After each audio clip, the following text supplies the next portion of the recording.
You brought up the serpent. And a lot of times I wear shirts. One day you may see me in person and I might be wearing a shirt that says serpent wisdom. And one time I had a guy that's a Christian friend say, "Hey, that's the devil. Why are you talking about the serpent?" And that's what I don't like about religion. It robs people from their authenticity. It controls their belief systems and their perception.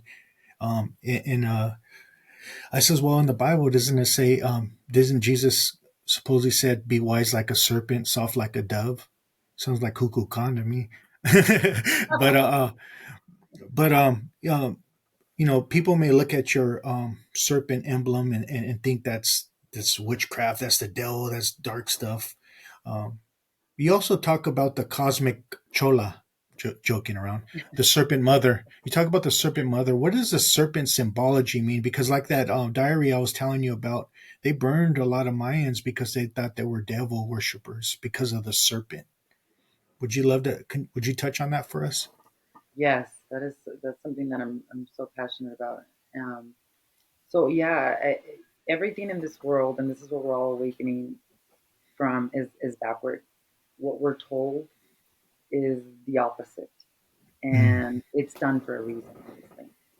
The serpent represents in Kundalini. The lineage that I teach from is Kundalini yoga, and it's brought Jogi Bhajan brought it from the east to the west.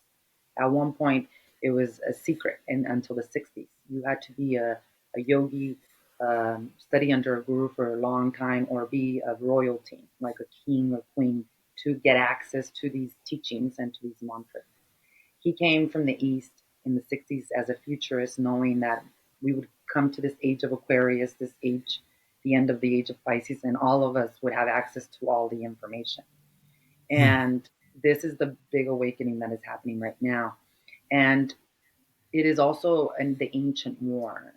I don't know if you are familiar with the Pharisees at all. Mm-hmm. Okay. So the Pharisees are a group of rabbi that truly believe that they're being God. What we're graduating from is the model. This is what our brother Jesus Christ came to teach us. And look at us hundreds of years later and still trying to integrate it. But they are operating under a model of a God that is a punishing king God. What Christ came to teach us was loving God that doesn't believe in sin, that we go unconscious, we make mistakes, but we're all able to atone for them by bringing them to the light.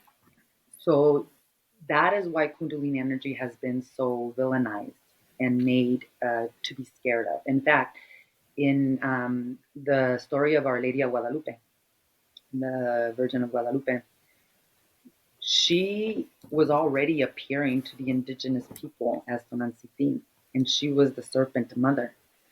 To me, the serpent mother is a cosmic mother. The serpent energy is healing energy. That's what Kundalini is. It's a creative life force energy that through Kundalini yoga we can activate for healing.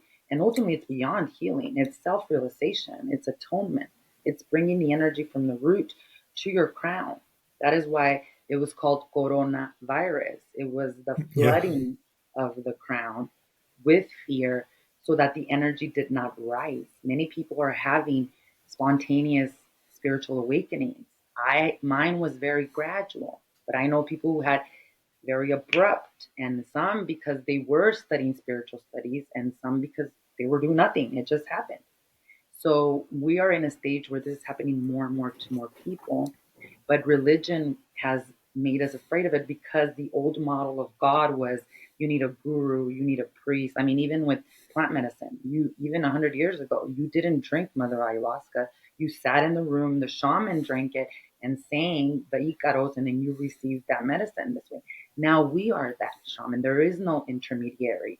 So Kundalini is has been villainized. And when our indigenous people were up in that Tepeyac in the mountain, they were already talking to Tonantzin, which was the serpent mother.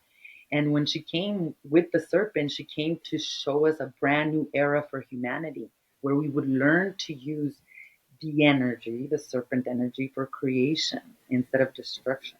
So it is a something that brings us to crown ourselves, to self-actualize, to atone, And that is why it has always been made something to be afraid of. So, in general, I think anything that you're being told to be afraid of now, you need to really question it.